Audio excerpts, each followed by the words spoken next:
মাত্র কয়েকটা গাড়ি, তুমি কি চোখে দেখো না? তোমার এই একটুখানি গাড়ি নিয়ে তুমি এত দামি গাড়ির মধ্যে ধাক্কা লাগিয়ে দিছো।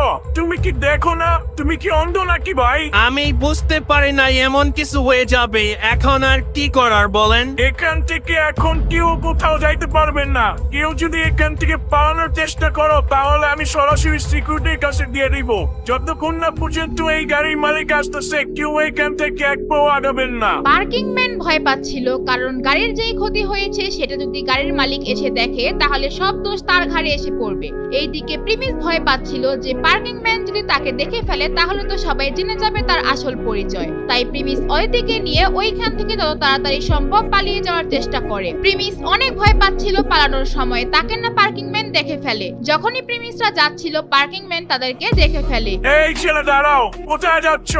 আমি না কাউরে এখান থেকে যাইতে না করছি। যখন প্রিমিসকে পালিয়ে যেতে দেখে তখন পার্কিং ম্যান মনে করে সেই গাড়ি ভেঙেছে। ওই পার্কিং ম্যানের কাজ ছিল তাদেরকে ধরা। যদি তাকে না ধরে তাহলে সমস্ত মামলা তার উপর এসে পড়বে। এইদিকে প্রিমিস আগে আগে পালাচ্ছিল আর পার্কিং ম্যান তার পেছন পেছন। ভূমিকা, সান, জিসান আর ঈশান সবাই তার পিছন পিছন আসতে থাকে। তারা দেখতে চায় প্রিমিস কেন পালাচ্ছে। এটা খুবই লজ্জাজনক ব্যাপার ছিল, কিন্তু তারা দেখতে চাচ্ছিল পার্কিং ম্যান প্রিমিসকে কিভাবে মার দেয়। এই পাগলে বাড়তেছি কেন? তৈরা কতগুলা মার দিলে ভালো হইব। প্রিমিসের সাথে যেহেতু অদিতি ছিল, প্রিমিস চাইলেও